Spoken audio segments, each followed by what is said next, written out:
گھروں کے اندر سب سے پہلی مونٹیسری سب سے پہلی تربیت کیا. یہ کیا میرا عزیز دنیا کے اسکول ہے, یہ کیا دنیا کی اکیڈمی ہے, یہ کیا دنیا کے پرائیویٹ ادارے, یہ کیا دنیا کی یونیورسٹیاں کالج ہے. رب العالمین کی قسم سب سے پہلا مدرسہ ماں کی گود تھی, اور اس مدرسے کے اندر پڑھانے والا سب سے پہلا استاد باپ تھا.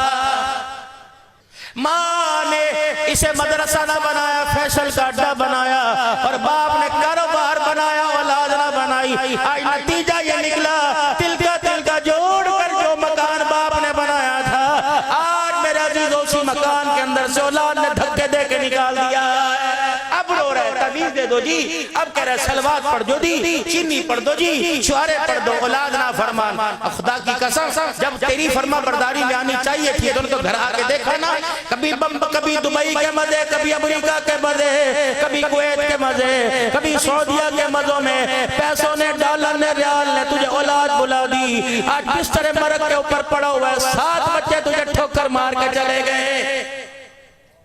روٹی کا وارث اللہ, پانی کا وارث اللہ, رزق کا وارث اللہ. اور میرے عزیزو جہاں تک نگاہ جا رہی ہے مجمع بیٹھا ہوا ہے, پیچھے علماء اکرام ہیں جن کے سارے ان کی دعاؤں کی برکت سے اللہ مجھے بات کہنے کی توفیق عطا فرما رہے. جاؤ جاؤ میرے عزیزو اپنے گھر چلے جانا, امیروں تم بھی اپنے گھر چلے جانا, غریبوں تم بھی اپنے گھر چلے جانا, دنیا داروں تم بھی اپنے گھر چلے جانا, دینداروں تم بھی اپنے گھر چلے جانا.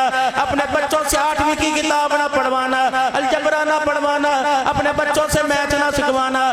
جاؤ جاؤ جاؤ, کسی کے 4 ہے, کسی کے 2 ہے, کسی کے 3 ہے. اپنے 4 بچے, کوئی LLB, کوئی ڈاکٹر ہے, کوئی MBBS ہے, کوئی بیرسٹر ہے, کوئی وکیل ہے, کوئی جج ہے. ایڈوانس معافی مانگ رہا ہوں. جاؤ ابا جی, جاؤ بھائی جی, اپنے بچے اگر رات کو سو رہے ہو صبح ناشتے کی ٹیبل پہ بٹھانا. بچہ رات ایک پنجاب سے فقیر آیا تھا, رو رہا تھا, رلا کے چلا گیا. وہ کہہ رہا تھا اپنے بچوں سے جا کے دکان کا حساب نہ پوچھنا, بنی زمین کا حساب نہ پوچھنا, اپنے بچوں سے کہہ دینا اے بیٹے مرنا میں نے بھی, بچنا تم نے کوئی نہیں. روزانہ حیدرآباد حسڑی کے اندر جنازے اٹھتے ہیں, بچوں میرا بھی ایک دن جنازہ اٹھے گا. جب امام صاحب نماز جنازہ پڑھائے گا, پہلی تکبیر کے بعد ثنا پڑھی جاوے گی, دوسری تکبیر کے بعد درود شریف پڑھا جائے گا, تیسری تکبیر کے بعد میت کے لیے اللہم اغفر لحینا و میتنا و شاہدنا و غائبنا یہ دعا پڑھی جائے گی. اے میرا لال مجھے ایک مرتبہ یہ دعا پڑھ کے سنا دے, اگر تیرا بچہ دعا پڑھ کے سنا دے تو سمجھ جنت میں جانے میں کوئی شک نہیں. اگر تیرا بچہ ہنس کے دکھا دے تو سمجھ لینا جنت میں جانے کی سب سے بڑی رکاوٹ میرا بچہ بن گیا ہے.